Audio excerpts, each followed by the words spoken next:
Assalamualaikum warahmatullahi wabarakatuh. Salam sejahtera untuk para sahabat, salam sehat untuk para sahabat. Berbahagia sekali kesempatan kali ini saya, Tony Aditya, yang bukan siapa-siapa, dan juga Mas Cokro. Saya Hendri Cokrokusumo yang juga bukan siapa-siapa, hanya rakyat biasa yang kalau boleh berbicara. Ya. Pada kesempatan kali ini amat sangat membahagiakan sekali ini bahwa saya dan Mas Cokro berada di Pondok Pesantren Nurul Hikmah di telatah Istana Gunung, tempat pemakaman salah seorang dari Laskar Diponegoro. Iya, gitu, okay? Nah ini masih di telatah Setanah Gunung katakanlah ya, tapi gunung. Lebih dikenal dengan Istana Gunung, makam salah seorang dari Laskar Diponegoro. Ya. Dan di Pondok Pesantren Nurul Hikmah ini kami bertemu dengan beliau, Kiai Haji Nasruddin. Monggo ya, silakan ya, Kiai Haji untuk memperkenalkan diri. Assalamualaikum warahmatullahi wabarakatuh. Waalaikumsalam. Alhamdulillah, alhamdulillah, syukurillah, wala haula wala quwata illa billah, amma ba'du. Alhamdulillah, pertama-tama mari kita panjatkan puji syukur kepada Allah Subhanahu wa taala yang memberikan kenikmatan kita bisa bermuwajahah bil wujuh di tempat ini. Hanya Allah ridhonya, hanya Allah yang bisa mengatur kita bisa ketemu. Rahmat salam semoga tercurah pada junjungan kita Nabi besar Muhammad SAW yang kita nantikan syafaatnya. Baik, saya Haji Nasruddin Al-Fakir. Haji Nasruddin adalah pengasuh Pondok Pesantren Nurul Hikmah dan Panti Rehabilitas Narkoba Nurul Hikmah di Cilongok ya. Cilongok, ya, Kecamatan Cilongok. Ini ibu kota. Di Cilongok dan Kecamatan Cilongok, desanya Cilongok. Oh begitu. Ini desa kecamatan. Desanya Cilongok. Ya, ibu kota. Kecamatannya juga Cilongok ya. Ibu kota. Ya. Ini begini nih, Mas Cokro dan Kiai Haji Nasruddin ini dalam rangka memperingati 80 tahun kemerdekaan NKRI. Ya. Nah ini kalau kita flashback ke tempo dulu ini pada saat para pejuang kita memerdekakan itu kan ada istilah sepi ing pamrih rame ing gawe. Nah, ini Mas Cokro dulu sih, Mas Cokro dikaitkan dengan falsafah Jawa sepi ing pamrih rame ing gawe. Kalau dikaitkan dengan para pejuang kita tempo dulu, para saat menjelang proklamasi, gimana nih Mas Cokro? Ya. Dulu kita itu sebelum ada proklamasi itu kan semua berkumpul, ada yang Celebes, ada yang tanah, yang mana lah ya, yang tidak membedakan suku dan agama. Tujuan satu hanya merdeka. Yang sepi merdeka, itu kan gitu. Sepi ing pamrih, berarti dia tidak ingin istilahnya dirame-ramekan dengan hal-hal yang tidak baik. Rame ing gawe itu, tapi dia berbuat kebaikan, kemaslahatan untuk bangsa dan negara tercinta Republik Indonesia, berjuang mengusir penjajah. Ya, tanpa pamrih apapun. Tanpa pamrih apapun, tanpa itu si A si B dari golongan mana, dari suku mana, semua bersatu padu menumpas penjajahan yang ada di muka bumi Indonesia ini. Ya, merdeka. Rame ing gawe, sepi pamrih ya, rame ing gawenya pokoknya nyong kudu merdeka, gitu ya. Iya. Nah ini menurut kajian Islami, kalau tadi falsafah Jawanya seperti itu, Kiai Pak Haji Nasruddin ya. Nah kalau dikaitkan katakanlah sepi ing pamrih rame ing gawe dengan kajian Islami itu gimana ini? Ada nggak arti dalam kaitan Islami sepi ing pamrih rame ing gawe dalam artian oke, anggar wonge sepi pamrih rame gawe bakal mlebu surga. Nah ya gitu loh. Nah ini kaitan dengan itu ada ndak Kiai? Ya, terima kasih. seperti karangannya Mbah Wahab, yaitu hubul waton minal iman. Cinta negara sebagian daripada iman. Jadi kalau ditarik benang lurus para pejuang, tidak ada para pejuang dengan mengutamakan ngararai atau ngaralem. Iya. Sama sekali nggak ada. Nggak ada. Nggak ada ya. Tanpa Semua pamrih ya. keikhlasan dan hanya satu merdeka. Merdeka. Darah disembahkan, apalagi nyawa. Tidak ada pejuang yang konon meninggalnya enak dan sempurna. Semua adalah kebanyakan disiksa. Wah, Ya. iya, iya. Dan tetesan darah ini yang namanya sepiing pamrih tidak ada setelah merdeka, seperti revolusi jihad Mbak Hasyim Asy'ari dan Mbak Abbas. Iya. Itu setelah merdeka tidak ada kata secuil pun saya minta jabatan. Nah, Ya, itu itu yang betul-betul betul. sepiing pamrih Rame, gawe rame, itu seperti itu ya. Tidak ada pada waktu Pak Karno itu mengumpulkan Suwan Mbah Hasyim. Mbah Hasyim mau minta jabatan apa? Saya cukup menjadi semarnya Indonesia. Iya, iya. Ini ngomong lah ya. Pemomong. Jadi untuk sekarang kok kayak udah pudar. Nah, itu. Masa-masa sekarang udah pudar yang namanya sepiing pamrih rame gawe. Iya. Semua rame gawe, sepiing pamrih itu nggak ada sekarang. Jadi dibalik.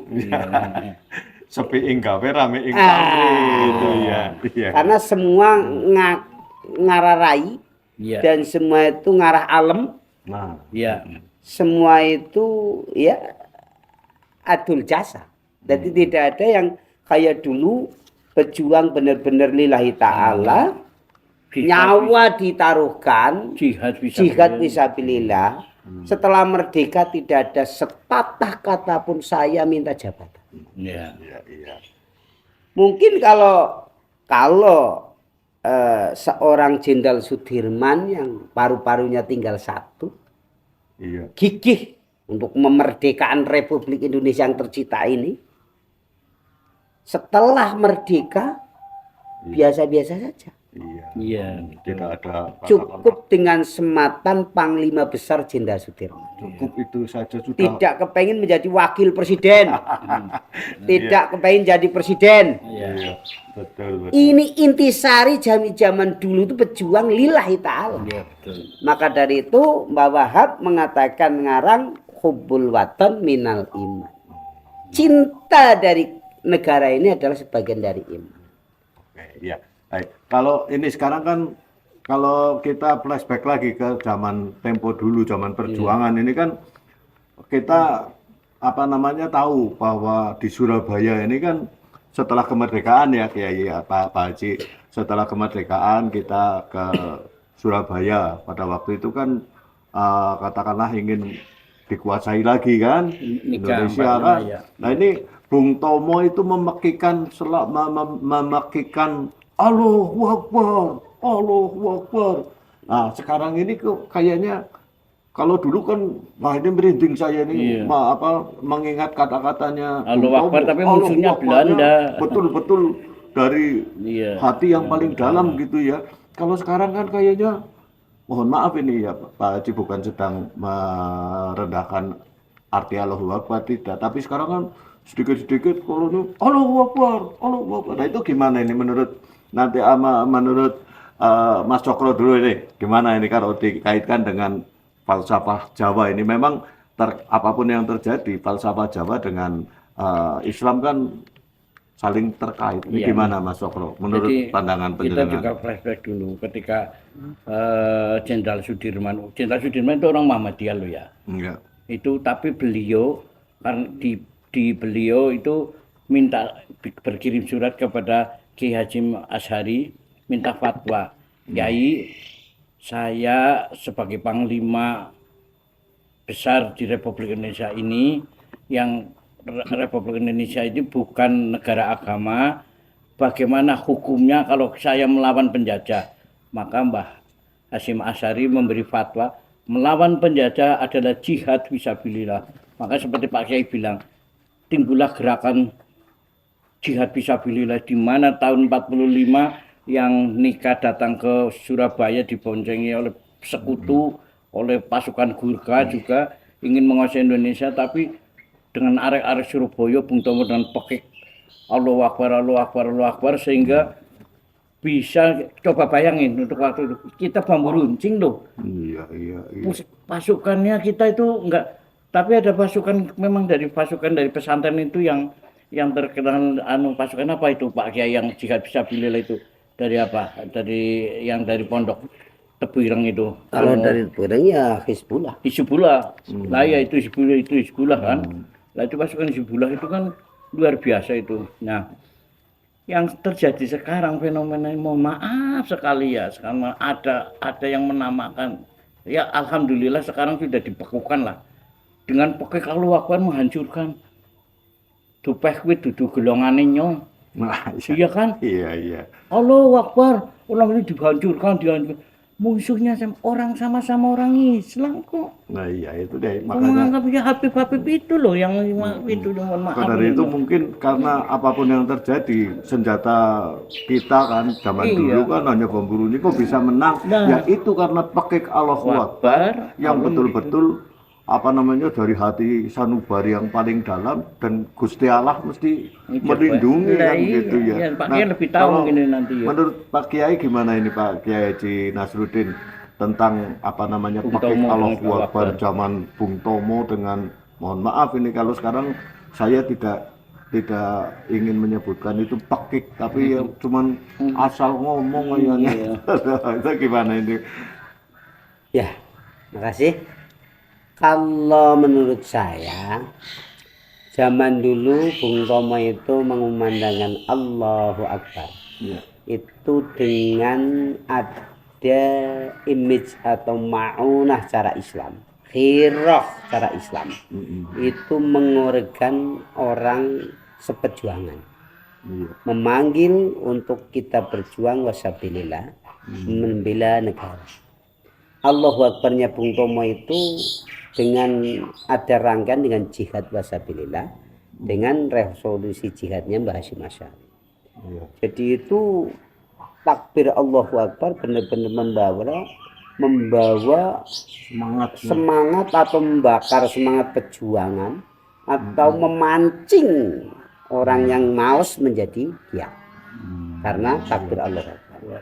Beda kalau sekarang banyak takbir yang dikumandangkan justru kebalikannya, tidak membuat ketentramnya negara, kedamaiannya negara, tapi justru menjadi ya salah satu pancingan emosional orang yang tidak sepaham.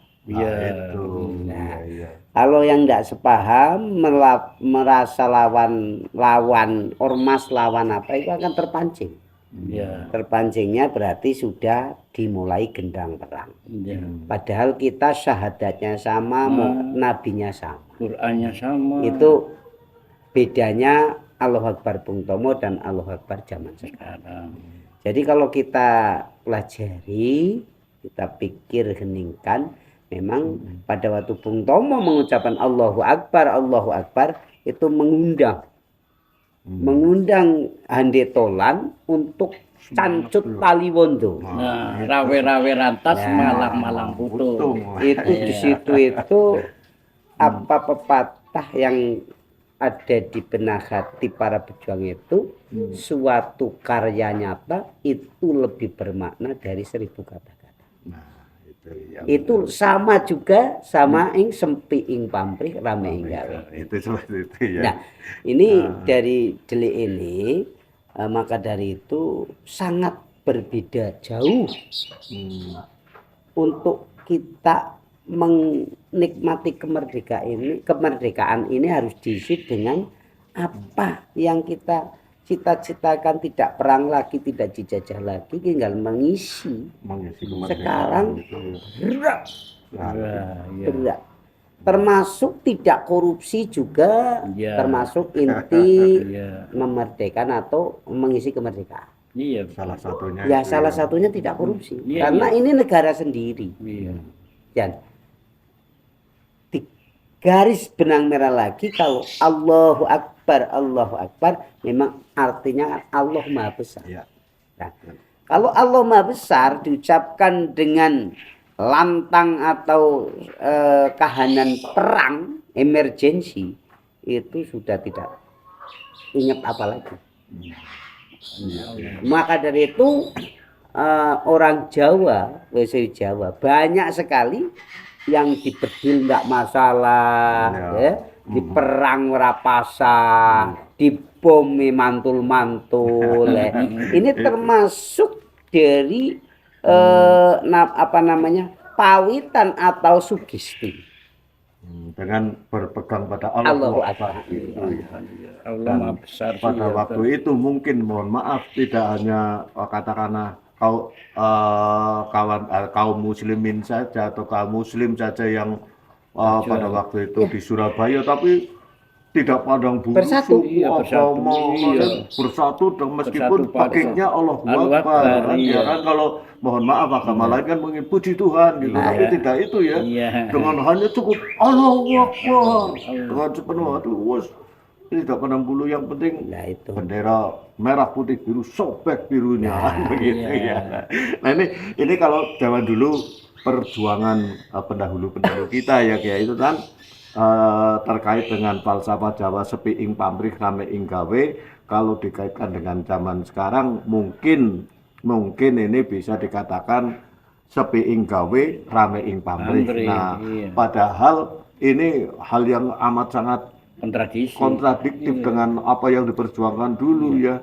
Bahkan sekarang banyak orang yang mengatakan mengisi kemerdekaan itu ya aja tinggal gelanggang colong pelayu. Nah, ini dalam apa namanya dikaitkan lagi pada masa sekarang ini ada kalimat falsafah Jawa yang mengatakan banyak di antara kita yang tinggal gelanggang colong pelayu. Nah ini menurut Mas Cokro, ini tinggal gelanggang colong pelayu sebetulnya dalam kehidupan mengisi kemerdekaan itu bagaimana itu Mas Cokro? Ya, ini kan gini loh Mas, tinggal gelanggang colong pelayu berarti dia melarikan dari kenyataan hidup yang ada di Indonesia nih. Contohnya kemarin rame sekali Indonesia gelap, tinggalkan Indonesia. Ini kan jiwa nasionalisnya gimana? Atau sekarang ya oke lah, sekarang ada orang lagi demam One Piece itu. Apakah tidak ada idola yang lebih populer, yang lebih patriotisme yang dikemenangkan oleh para pejuang-pejuang kita, ya kan? Kita kan punya tokoh-tokoh. Kalau tokoh anu juga punya tokoh, dari tokoh wayang juga ada Gatot Kaca misalkan, apa sih Kak Nuni ya, Berkudara dan sebagainya. Tapi kita kan selalu tidak bangga dengan anu lokal loh. Kearifan lokal Kearifan ya. lokal tidak pernah digali. Seolah-olah apa-apa impor, sampai tokoh agama pun yang disuyuti malah orang-orang impor. Orang kiai ini dewi biasa kayak gini, nanti yang di panggung dianu disalami dianu lah, seolah-olah ini cucu Nabi segala macam yang belum tentu kebenarannya sudah terbukti tidak nyata kan. Nah ini kita sekarang mohon maaf, ini mudah-mudahan generasi muda mulai ayolah sadarlah, tanah tumpah darah kita dibayar dengan tetes darah dan air mata ya. Kebetulan kebetulan saya itu anak seorang pejuang ya, ternyata bapak tentara ya, jadi merasakan betapa pengorbanannya ya, pengorbanan. Nah, saya dapat bintang gerilya tahun 58, dapat bintang gerilya itu karena tentara tahun 45 sih, angkatan 45, jadi dapat bintang gerilya. Nah ini anak cucu kita ini sekarang harusnya sudah mulai seperti dulu juga ada namanya, waktu kita SD kan ada pendidikan moral Pancasila, terus apa civic apa yang namanya kewarganegaraan ya. Lah sekarang kewarganegaraan nggak ada, terus budi pekerti sudah hapus juga, ya kan? Sejarah sudah agak dikurangi barangkali. Sejarah kita dulu ada sejarah dunia dan sejarah Indonesia, tapi komplit ya, tokoh-tokohnya komplit ya, kita bisa apal Patimura dari mana ini dari mana ini kan dulu Mungkin gitu sekarang ya. anak cucu kita Nggak tahu. belum tahu ya. Ya nggak tahu Banyak Pak. yang nggak Banyak tahu tidak katakanlah ya, nggak seperti tahu itu. ya. Oke. Ini Ya. PR buat Itu tentang tinggal gelanggang colong Playu ibaratnya apa namanya pertanggungjawaban kita untuk mengisi kemerdekaan ini ibaratnya nggak ada ya Mas Sokro ya, artinya wah masa bodoh. Nah itu yang itu mohon maaf kan, aduh pejuang-pejuang kita nih, apa Nangis pendahulu-pendahulu sebetulnya ya. kita kayak apa rasanya ya kan, Hmm. berjuang tanpa pamrih harta nyawa segala macam dipertaruhkan. Sekarang kita tinggal merawat mengisi, kok malah ditinggal Melayu, Ini tinggal tinggal gelanggang colong pergi Playu lah itu iya. ya. Nah, Nih, sekarang menurut secara Islami ini Ustadz ya lebih gampangnya panggil Ustadz saja lah ya, kedawan nih Kiai Haji. Ya ini begini Pak Haji Nasruddin ya, terkait dengan tinggal gelanggang colong Playu dalam kaidah Islami itu katakanlah kalau boleh saya mengatakan bisa diharamkan nggak itu seperti itu? Makasih. Kalau menurut saya diambil dari sejarah-sejarah. Tinggal gelanggang colong Melayu itu yang namanya pengkhianat. Oh iya pengkhianat ya. Iya, iya. Ya. Jadi kalau Termasuknya pengkhianat gitu ya. kalau menurut saya itu dosa besar. Bukan haram lagi, dosa Dosa besar. besar ya. Melebihi haram malah nggih. Ini mempertahankan jiwa dan raga. Saya kakeknya itu rumahnya untuk markas tentara. Tentara TR, tentara rakyat. Iya, dulu masih TKR ya, TKR. Itu 3 kali dibongkar rumahnya untuk ngurugi luar. Dulu kan dibikin apa galian supaya tank-tank tidak bisa lewat. Iya, iya. Itu rumah kakek saya sendiri. Mbah Karta sengaja itu dibongkar untuk ngurugi tank yang lewat. Jadi rumah kakek saya itu untuk jembatan diurugenang luang-luang yang dibuat oleh para pejuang ya. untuk lewat tank. Itu di daerah Sudimara, gegernya Sudimara. Pasar Sudimara. Nah, itu kakek saya biasa kalau lagi tak pijitin ngomong, Nang, biyen kakimu kiye buru-buru mangan enak, buru-buru tidur nyenyak, turu lelet ke ora ono, ap turu lelet priwe wong penjajah motor mabur pating kliwer. Saya korbankan harta dan benda dan jiwa raga untuk memerdekakan Republik Indonesia. Lah besok nger nek kon menangi garing ngisi diapik ya. Nah, iya. Jadi kata-kata mbah saya yang luar biasa ini kalau ditarik tinggal gelanggang colong Melayu itu sangat dosa. Dosa besar, Pak. Dosa besar. Iya. Iya, iya. Sudah tinggal memerdekakan, tinggal mengisi kemerdekaan, tinggal mengisi ini kemerdekaan dengan sebaik-baiknya. Kok diisi dengan cures, diisi dengan Hal-hal yang tidak Baik. baik, wah, dosa. nah, Mengingkari amanat-amanat pejuang kita yang darahnya untuk tumbal kemerdekaan Republik Indonesia. Seperti kakek saya itu pas ketangkep, katanya pas ketangkep, lebih mati daripada saya bocor. Daripada menunjukkan mana markasnya itu ya. Oh, Ditembak kakinya, katanya Alhamdulillah Allahu Akbar. Saya ditembak kakinya, tidak masalah. Daripada saya membocorkan rahasia. Ini pejuang. Iya, iya. Lah kok diisi sekarang reok. Nggak tahu itu, nggak tahu apa. Mau dibawa kemana. Orang pejuang darah nyawa disembahkan, diperkorbankan untuk negara. Setelah merdeka, gue rebutan, gue pancakan. Itu yang Ini yang saya tidak setuju sebagai cucu seorang Pejuang. pria. Nah, mestinya hal-hal katakanlah seperti tadi tinggal gelanggang colong pelayu ini mudah-mudahan dengan apa yang disampaikan oleh Pak Kiai Haji Nasruddin ini bahwa itu dosa besar, mudah-mudahan bisa menjadi peringatan buat Iya, iya. kita semua ya, Iya, anak termasuk cucu kita ya. saya Iya, pribadi iya. dan juga mudah-mudahan bagi mereka yang katakanlah selalu rame ing pamrih sepi ing gawe juga bisa apa namanya introspeksi katakanlah bisa ya, berubah introspeksi. Monggo, wong apa namanya negara kita apapun yang terjadi ya harus kita, kalau kurang baik ya kita perbaiki kan begitu. Ibarat rumah gendengnya bocor ya masa malah ditambahi bocor ya orang patut kan begitu ya.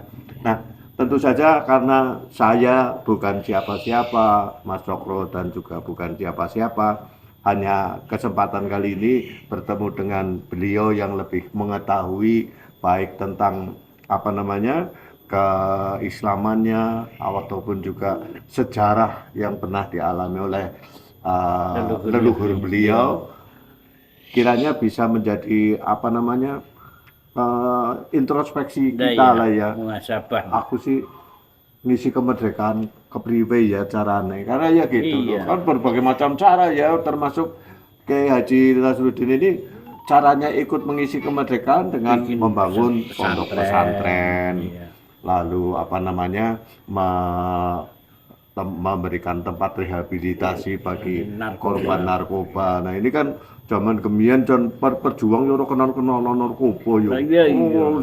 Lo sekarang aja. Nah ini karena apa? Karena terkadang orang main keton nyong lo, aneh ya gitu. Nah, untuk itu mungkin bagi Anda sekalian yang sepaham dengan apa yang kami sampaikan, dari saya yang bukan siapa-siapa dan Mas Cokro juga bukan siapa-siapa, tapi saya juga bukan siapa-siapa. Beliau yang sudah siapa-siapa. yang siapa-siapa beliau ini ya. Jadi bisa maupun yang tidak sepaham barangkali bisa memberikan saran, kritik maupun masukan di kolom komentar, ataupun juga bisa japri ya, Mas Cokro ya, japri ke saya ya boleh, kalau Mas Cokro ya boleh, Kiai juga boleh. Iya, tapi yang jelas karena saya bukan siapa-siapa dan juga Mas Cokro bukan siapa-siapa, tidak ada apa namanya kelebihan apapun lah katakanlah, mungkin hanya kulitnya saja yang bisa kami utarakan tadi mengenai sepi ing pamrih sama ing gawe juga tinggal gelanggang colong pelayu itu Dan yang rawe-rawe ramtas malang-malang putu. rawe-rawe rantas malang-malang putu ini kalau dikaitkan dengan masa perjuangan dan masa mengisi kemerdekaan sebetulnya itu harus terus. masih berpegang teguh seperti itu ya. Meskipun secara Islami juga terkait dengan falsafah Jawa atau gimana menurut pandangan Pak Kiai Haji Nasruddin? Ya, kalau Islam Ya. nggak usah yang dekik-dekik. Itu kan ada lagu bangunlah jiwanya, bangunlah badannya untuk Indonesia. Nah, Ya. bangun badannya, bangun jiwanya dulu. Iya, iya. Jiwanya kentir pura. Iya. Jiwanya dulu, baru badannya. Gitu ya, iya. Betul. Jadi kalau diuruskan agama, kita itu rohani. Ya. Kita itu butuh ketauhidan yang hakim dengan Allah Subhanahu wa taala, sujud dan syukur. Dikasih kenikmatan yang notabene diterima masuk surga walau alami sholat. Itu prerogatifnya Gusti Allah. Enggak usah pikir. Pikirnya saya kewajiban orang muslim sholat apa. Tapi koridor masuk surga apa bukan urusan saya. Iya. Kan gitu. Iya, Jadi betul. kalau itu kita bangun dari jiwanya, baru bangun Badannya. kan gitu. Ya. Nyanyian itu bagus banget. Bangunlah jiwanya, bangunlah badannya untuk Indonesia Raya. Nah, itu dah. Iya. Iya. Nah itu kan Kalau- benar. Kalau semua kita katakanlah termasuk saya pribadi dan juga mungkin yang lain bisa berpegang teguh pada apa yang ada di falsafah Jawa maupun apa namanya terbungkus dalam kaidah Islami, tentu saja tidak akan terjadi apa katakanlah Gesekan-gesekan yang enggak ada. saling nyong lebih dhuwur, Lah, enggak iya, ada kan ya biasanya. gitu ya. Nah mudah-mudahan meskipun dari kami yang sayar terutama yang bukan siapa-siapa ini ya, tentu saja eh, terkait dengan apa yang tadi kita obrolkan ya Mas Cokro Ya. dan Pak Kiai Haji Nasruddin, mungkin bisa katakanlah khususnya ini karena Mas Cokro karena bukan siapa-siapa dan saya juga bukan siapa-siapa ya orang bisa kesimpulan jendean orang tajeng lah tapi mungkin Kiai Haji Nasruddin bisa menyimpulkan tentang sepi ing pamrih rame ing gawe rawe-rawe rantas malang-malang putung dengan tinggal gelanggang colong pelayu dari kaidah Islami. Itu kesimpulannya bagaimana Pak Baik. Kiai Haji? Sepih ing pamrih rame ing gawe. Kalau menurut pandangan Islam itu harus ditasorofakan benar-benar kita mengabdi untuk bangsa dan negara. Ya. Jangan pejabat sedikit pun lengah pun ingin korupsi. Ya. Janganlah pengkhianat kepada bangsa ini yang Iya. sudah dibangun oleh tetesan darah pejuang. Ingat ada jembatan merah. Nah, ya, ya. Semua itu adalah tidak ada yang enak. Darah dikorbankan, nyawa ditaruhkan untuk merebut kemerdekaan Republik Indonesia ini. Ya. Jadi jangan sekali-kali nyari muka. Ya. Kita harus berjuang dan mengisi dengan real. Mudah-mudahan jangan suka mimpi makan ikan, lebih baik makan singkong beneran. Nah, iya. Itu. Kalau tinggal gelanggang colong Melayu, hai para pejabat negara, para bapak, ibu, anak, ibu pertiwi yang pangkuan Republik Indonesia di negara yang tercinta ini.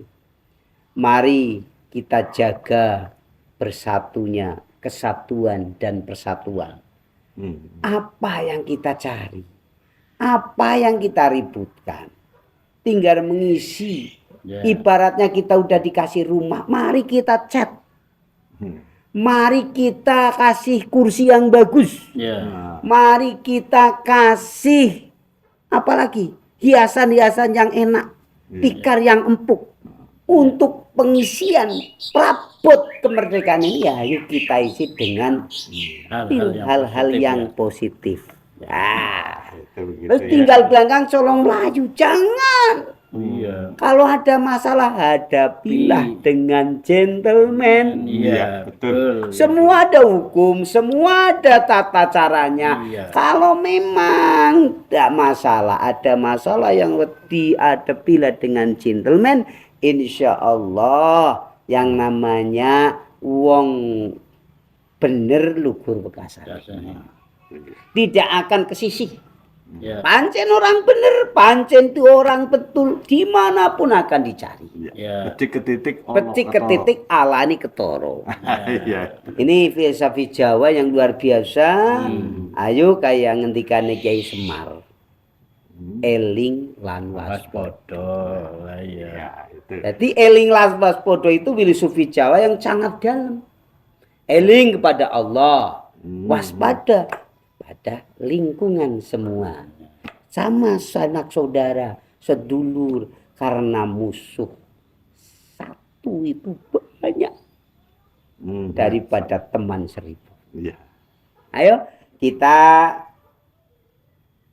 isi dengan kemerdekaan Republik Indonesia ini. Saya Al-Fakir Nasruddin, cucu dari Raden Mas Singanegaran atau Surananggan, yang notabene jadi pejabat desa tahun 45.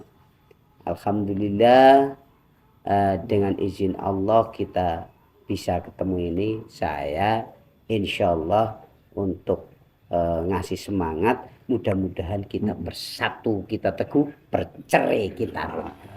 Gitu. Jadi Makasih. baik dalam mengisi kemerdekaan ini yang penting kemampuan kita persembahkan pada negara dan bangsa kita. Iya. Jadi paling tidak meskipun saya bukan siapa-siapa, Mas Sokro juga bukan siapa-siapa, Saya bukan siapa-siapa.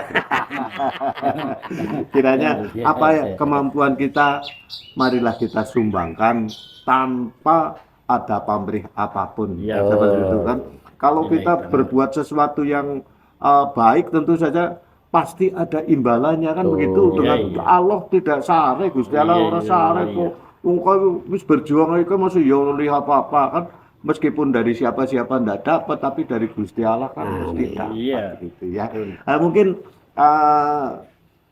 hanya itu yang bisa kami sampaikan untuk katakanlah menyongsong ulang tahun kemerdekaan Republik Indonesia yang ke-80. Tentu saja teriring ucapan Dirgahayu Republik Indonesia yang ke-80, teriring pekik Allahu Akbar, Merdeka. sekali merdeka tetap Merdeka. Akhirul kalam, wabillahi taufik walhidayah. Wassalamualaikum warahmatullahi wabarakatuh. Salam sehat untuk para sahabat.